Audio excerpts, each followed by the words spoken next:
Okay mga loads, ay ibahagi ko lang, i-share ko lang ang nabili kong battery para sa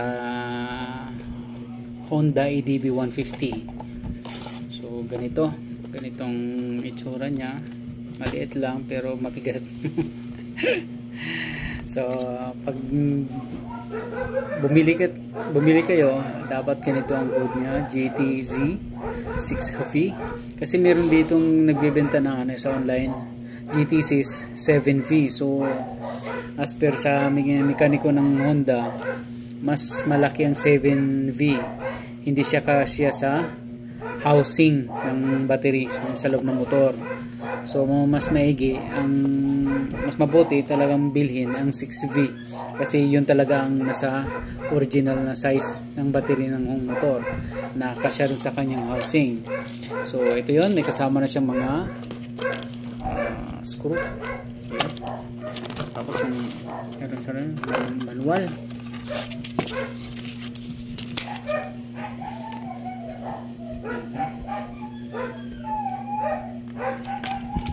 Ayun.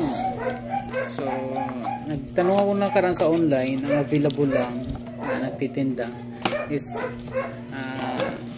GTZ 7V, pero okay naman daw, sakto naman daw yun. Pero nagagamit din naman daw yun ng Click-On 50 at saka PCX, ganun, yun naman ginagamit nila.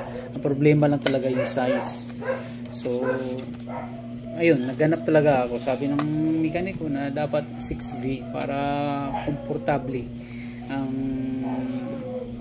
paglagay sa kanya sa housing.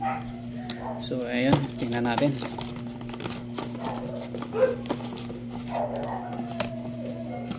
Ito ang kanyang itsura. Ayan, GTZ 6V 6 version yata yun, version. Okay. May kabigatan to, idol. So maabot yata to ng 3 to 4 kilos. Bigat siya. Hindi ko lang alam kung sa pantingin nyo, pero sa tansya ko lang 3 kilos to 4 yata yan. So ito yun ang bagong ipapalit ko na battery, bagong battery na ipapalit ko sa aking Honda EDV 150. So ayun, so may katagalan na rin, kulang-kulang 3 taon na. Itong December magta-3 taon na siya.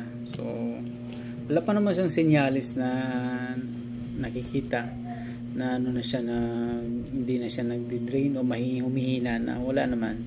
Kasi once na-on ko siya, nasa 12.1 volts, tapos pag na-start ko na siya, tumataas siya ng hanggang 14.3 14.4 volts. So okay pa naman actually, hindi pa naman siya humihina. So pero iniisip ko na rin na hindi ko natitipirin, kasi maraming maapektuhan daw pag ang battery mo maabutan pa ng problema.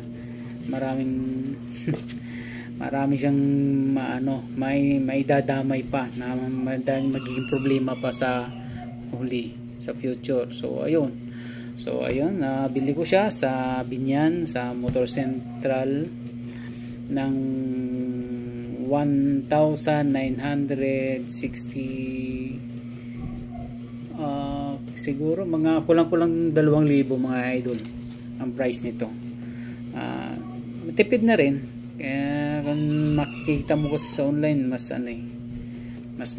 mapapagastos ka pa. Pero kung may partners na lang naman sa mga Honda, mas maigi doon na lang bumili, mas malaking tipid. So yun lang mga loads, na siya, mabigat lang, maliit lang siya na mabigat. So ayun, idadalhin ko rin to sa shop o sa dealer para doon ko na isabay ko na sa change oil, papakabit ko na lang din. So thank you mga loads, bye bye.